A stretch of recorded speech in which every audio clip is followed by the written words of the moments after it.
सतगुरु की महिमा अनंत, अनंत किया उपकार, नेतर अनंत उभारिया, अनंत दिखावन हार, नेतर अनंत उभारिया, अनंत दिखावन हार। जैसो चंदा उग वहीं, सूरज चरई हजार, ए तो चानन होंदिया, गुरु बिन घोर अंधार, ए तो चानन होंदिया, गुरु बिन घोर अंधार।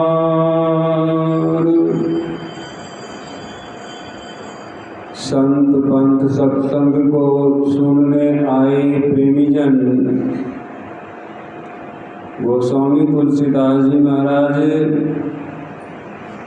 चौपाई के माध्यम से कहते हैं, सेवक साधु द्वैत भय भागे, श्री रघुवीर चरण लय लागे, देह जनित विकार सब त्यागे, तब फिर निज स्वरूप अनुरागे। सबसे पहले इस चौपाई में सेवक शब्द का प्रयोग हुआ है।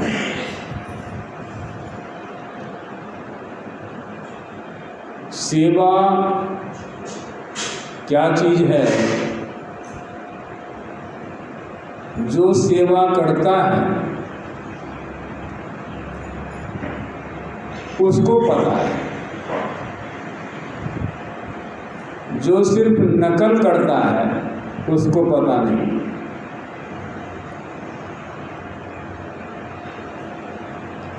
और जो सेवा करके सेव्य को प्रसन्न कर लेता है, तो सेव्य और सेवक में कोई अंतर नहीं रहता। जो सेवक है वही सेव्य हो जाता है, जो सेव्य है वही सेवक हो जाता है। दोनों एक मेकता हो जाती है अथवा द्वैतता मिट जाती है। संतों ने कहा,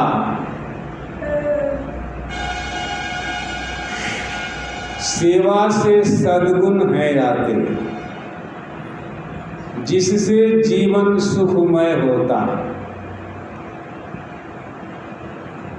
हमारा आपका जीवन हम आप चाहते हैं कि सुखमय से जिए, तो सेवा की भावना रखना पड़ेगा। चाहे आप घर में रहते हो, चाहे किसी के यहाँ नौकरी करते हो, चाहे आप भक्ति करते हो, चाहे गुरु के दास हो, आपको सेवा की भावना रहनी चाहिए।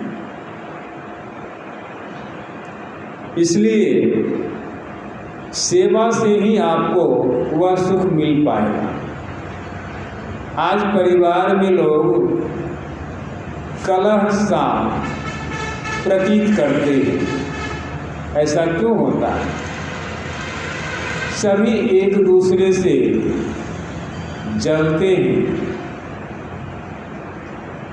और अपने को विशेष समझते हैं, लेकिन जिस दिन उस घर का मुखिया प्रधान अपने को यह समझेगा कि मैं इन सबों का दास हूँ, मेरा सेवा धर्म है, तो उस घर में कलह नहीं होगा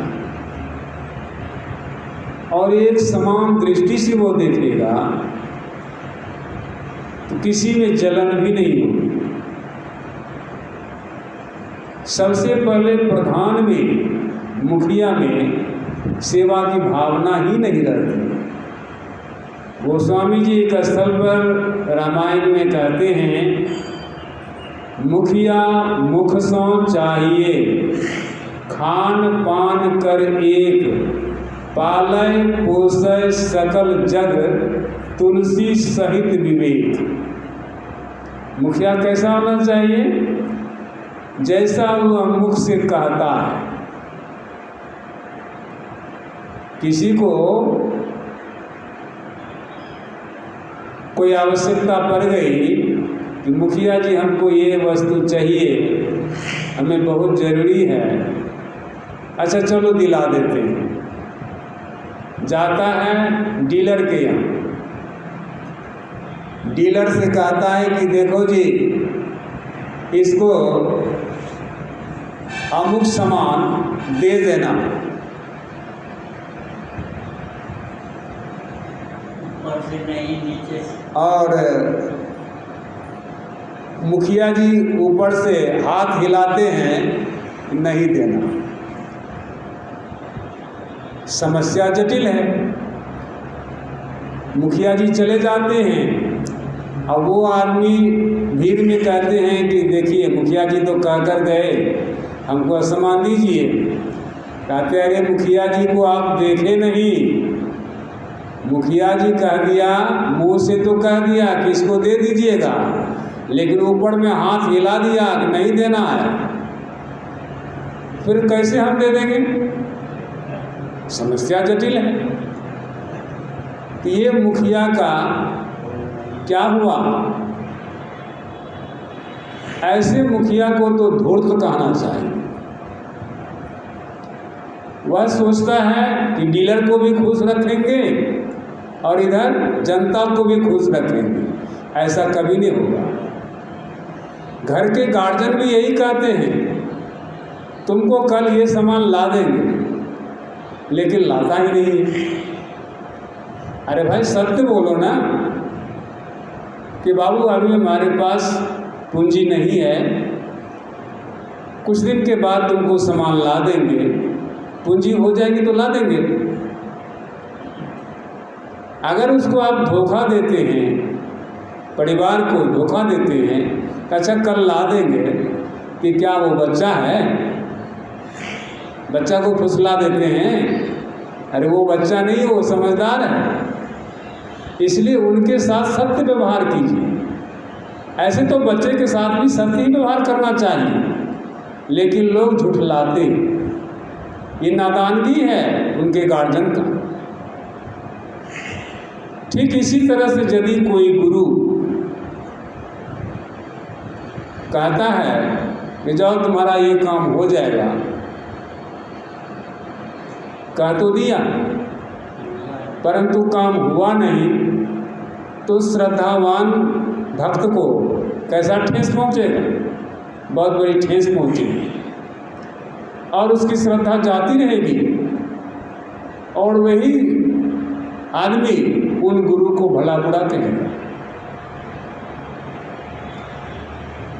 इसलिए गुरु को भी चाहिए हम सत्य कहें कि देखो जी मेरे पास ये वस्तु नहीं है, मैं कोशिश करता हूँ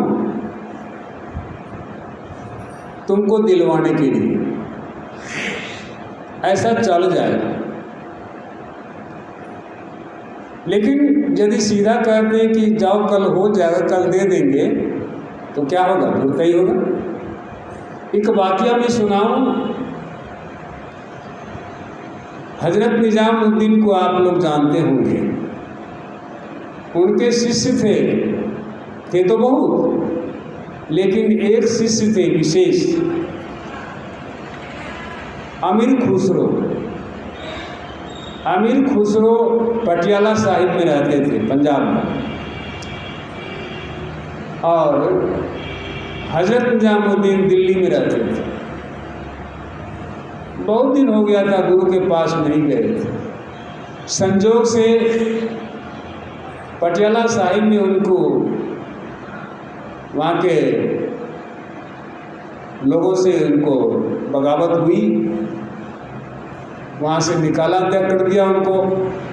तो वे अपने 7 ऊँटों पर सभी सामान को लाद करके बीवी बच्चे के साथ गुरु के पास चल दिए।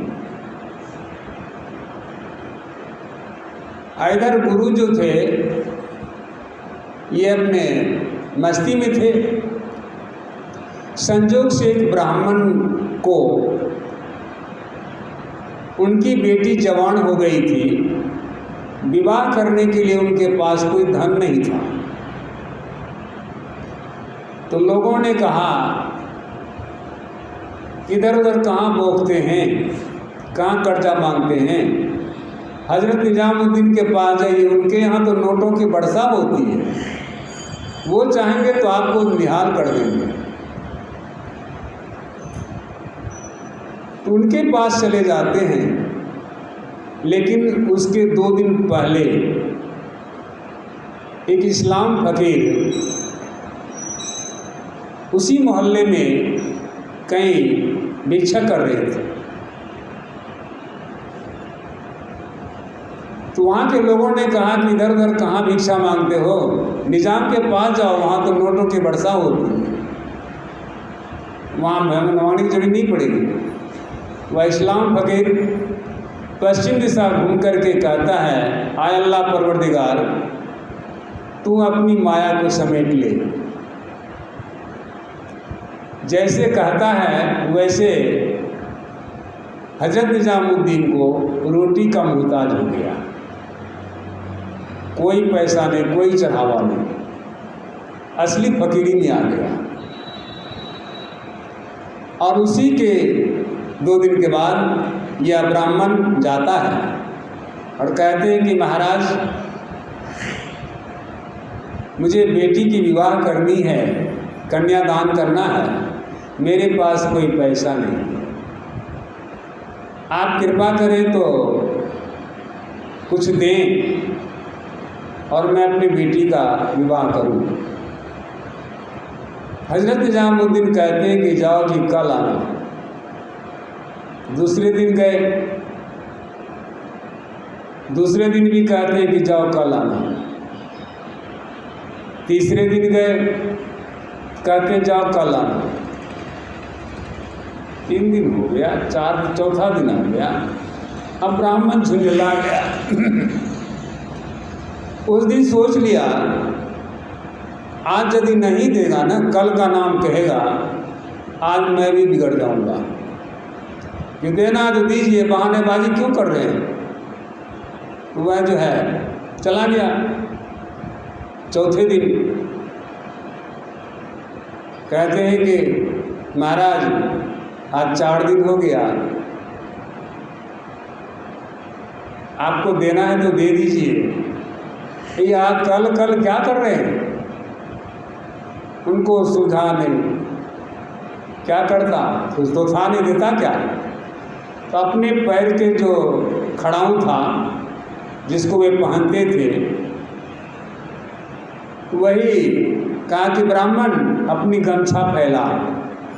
गमछा फैलाया तो उसके गमछे में वही दोनों खड़ाऊँ उठा करके रख दिया, कल ले जाओ।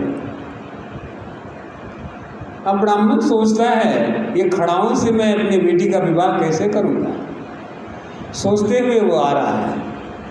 और इधर से अमीर खुसरो 7 ऊँटों पर जो सामान लाद के जा रहा था, वह भी नज़दीक जा रहा है, दिल्ली पहुँचने ही वाला था।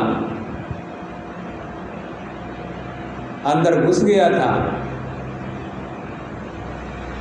तो दोनों जैसे जैसे करीब आ रहे हैं, वैसे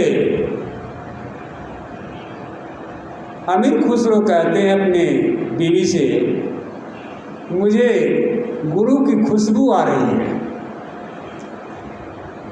तो उनकी बीवी कहती है, तो गुरुदेव का तो आश्रम अभी दूर है, खुशबू कैसे आ रही है। अमीर खुसरो कहते हैं कि लगता है कि गुरुदेव की कोई वस्तु मेरे सामने आ रहा है। जैसे जैसे नज़दीक होते गए और खुशबू बढ़ती गई। अमीर खुसरो ऊंटों पर से उतर जाते हैं और वो ब्राह्मण जो उधर से आ रहा था उसके समीप जैसे पहुँचे, कहते महाराज आप कहाँ से आ रहे हैं? तो ब्राह्मण ने कहा कि मैं तो हजरत निजाम के पास से आ रहा हूँ, मुझे आज चौथा दिन है, 3 दिन तक तो उन्होंने लौटा दिया। आज मैं गुस्सा से कहा उनको कि देना तो दीजिए, बहानाबाजी क्या करते हैं। तो उनके पास तो कुछ था नहीं, तो उन्होंने ये चरण पादुका खड़ा हूँ मुझे दे दिया, मैं उसी को लेकर के घर जा रहा हूँ। अमीर खुसरो कहता है कि ब्राह्मण देव ये चरण पादुका मुझे दे दीजिए। तो उसको भी सूझा, अरे खड़ाऊ से क्या बेटी का ब्याह करेंगे, दे देते हैं। तो खड़ाऊ जो है सो दे दिया उनको। अमीर खुसरो जैसे वो खड़ाऊ को लेता है, पहले उसका चुम्बन लेता है और सिर पर लेकर खुशी से नाचने लगता है। गुरु को मिल गया मुझे। तब जब ख्याल आया कि ब्राह्मण से मैं ये खड़ाऊ लिया हूँ, इसके बदले कुछ देना चाहिए, सिर्फ अपनी बीवी को उतार लिए ऊँट पर से और सारे 7 ऊँट से लदे हुए सामान ब्राह्मण को दे दिया कि ले जाइए। ब्राह्मण तो गद गद हो गया, उससे जाकर के अपनी बेटी का विवाह किया और वह दोनों दाम्पत्य गुरु के पास नाचते गाते खुशी से आते हैं। गुरु अलवस्त्र में बैठे हुए थे, उनके पैर खाली थे, नंगे थे, उनके पैर में ये चरण पादुका लगाते हैं। वो भी समझ गया, लगता है अमीर आया है। कहते कौन है? खुसरो है जी। कहाँ गुरुदेव? कह रहे ये खड़ाऊ कहाँ से लाया? तो कहा एक ब्राह्मण से मैंने लिया है। कहा उस ब्राह्मण को इसके बदले कुछ दिया कि नहीं? कहाँ गुरुदेव? 7 ऊँटों पर जो लदी हुई सामान थी वो सारे मैंने उनको दे दिया। और तुम्हारे जेब में कुछ पैसे हैं? कहते हाँ जेब में भी कुछ पैसा है। कहा जाओ सबसे पहले ये दस्तावेज खरीद के लाओ। गया दस्तावेज खरीद के लाता है और हजरत निजामुद्दीन उसी पर लिखते हैं, जो खुसरो है सो निजाम है, जो निजाम है सो खुसरो है। और लिखते हैं मेरे कब्र के साथ साथ खुसरो का भी कब्र बनना चाहिए, यदि नहीं बना तो मेरा कब्र फट जाएगा। ऐसा था गुरु और शिष्य। कहने का अर्थ है उसमें द्वैतता मिट जाती है। वही यहाँ पर तुलसीदास कहते हैं सेवत साधु द्वैत भय भागे, सारा भय भाग जाता है। अश्लोक में आया है पूजा कोटि समम अस्त्रोत्रम, अस्त्रोत्र कोटि समं जपा, जप कोटि समं ध्यानम, ध्यान कोटि समूलया। 100 करोड़ बार स्नान करके शुद्ध शुद्ध किसी इष्ट का आप पूजन करेंगे, कितना फल होगा? बहुत फल होगा। लेकिन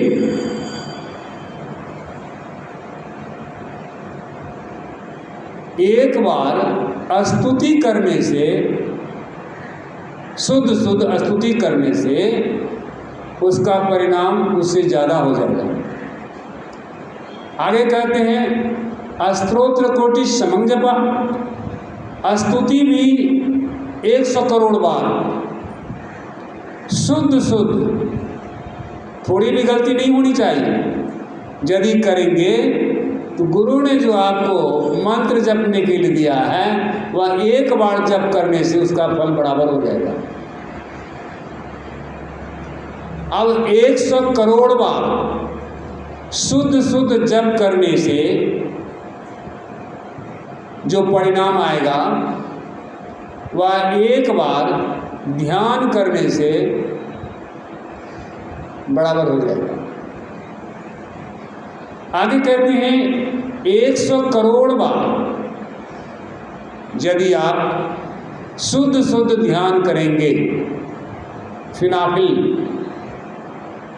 एकमेकता वाला ध्यान करेंगे, तो एक बार लय का साधन करने से वो बराबर हो जाएगा। लय का साधन क्या है?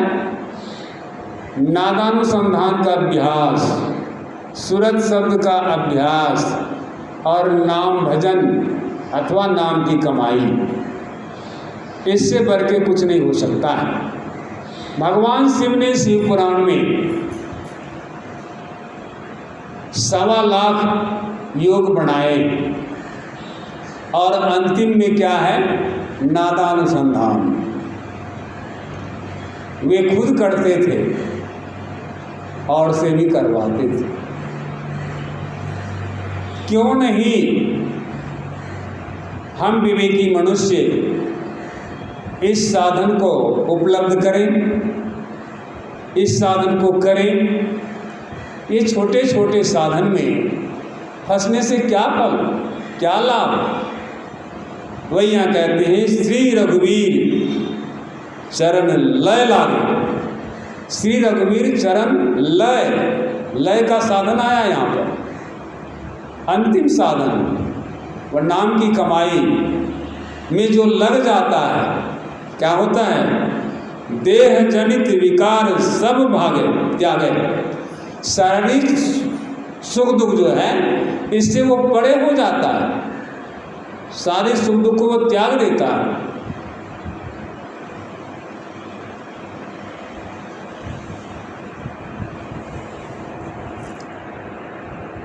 फिर निज स्वरूप अनुरागे, तब आपको अपना स्वरूप का बोध होता है, उसमें आपका प्रेम लग जाता है। तो इससे बढ़ के और क्या चाहिए?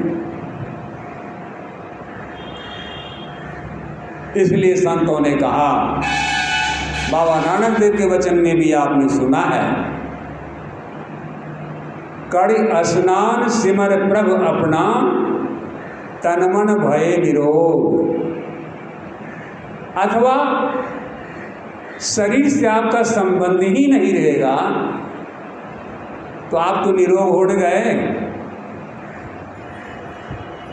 आपका शरीर से संबंध है तभी ना आपको शारीरिक कष्ट का अनुभव होता है, और जब शरीर से छूट जाएंगे तब कोई कष्ट का अनुभव होगा?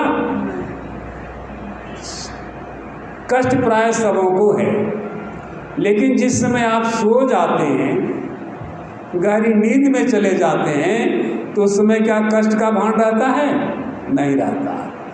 या तो थोड़ा सा आपने नीचे उतर गया, नींद में चले गए तो शारीरिक कष्ट नहीं होता है, लेकिन जगेंगे तो फिर कष्ट हो जाएगा। संतों का कथन है, जागे में जो जागना, जागा कहिए सूर्य, जागे में जागना क्या है? अभी हम लोग जगे हुए हैं तो दोनों आँख के मध्य में हैं। इस जागे में जागना क्या होगा? तो ऊपरली दिशा के तरफ जब चलेंगे तो हमारा जागना होगा, और नीचे की दिशा में चलेंगे तो हम स्वप्न में चले जाएंगे, और नीचे जाएंगे तो हृदय चक्र में जाएंगे, तो वहाँ पर जो है सो गहरी नींद में चले जाएंगे।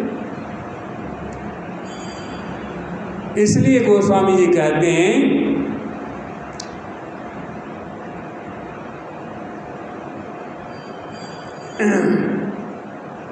ये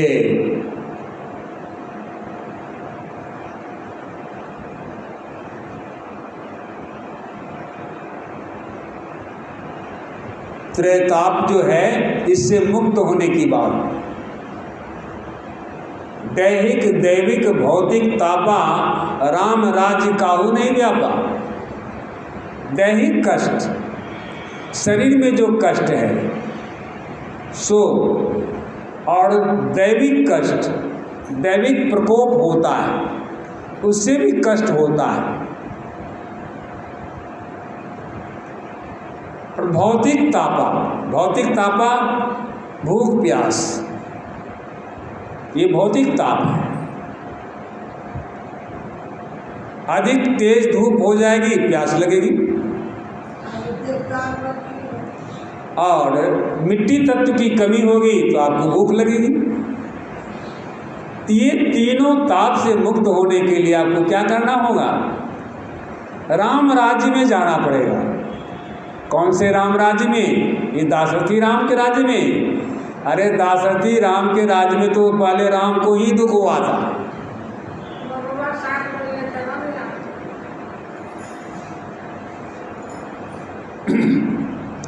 तो इसलिए हम लोगों को चाहिए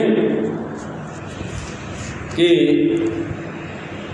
इन त्रैतापों से मुक्त होने के लिए हम लोगों को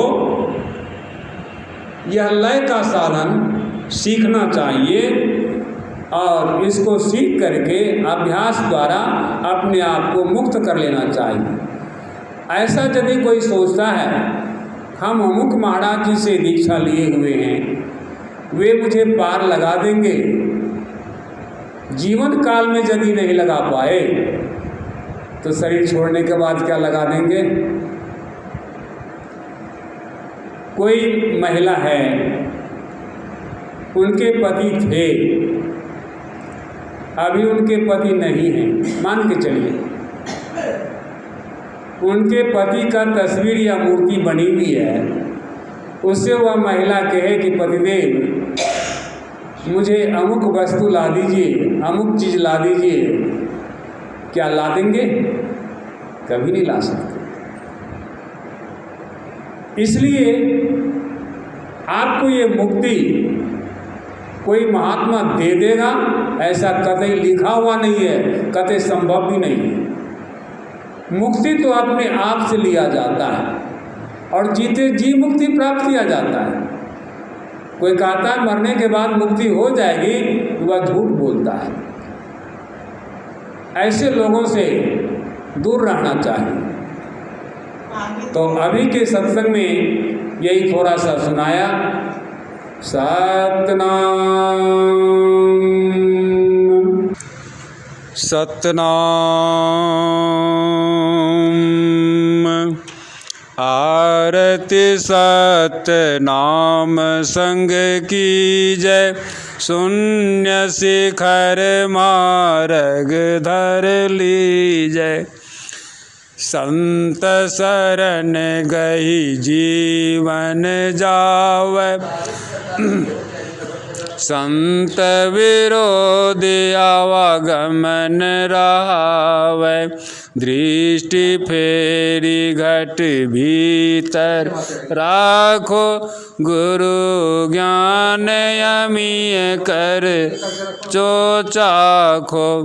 चेतन सूरत शब्द लौलाई, संत पंथ निज घर को जाई। गगन गुफा अमृत वासा, पुरा गुरु बिनु जाय पियासा। अहंकार से आप सर्वनाशी, विजय वित्त विभो अविनाशी। आरती सतनाम संग की जय, शून्य शिखर मार्ग धर लीजय। सतनाम।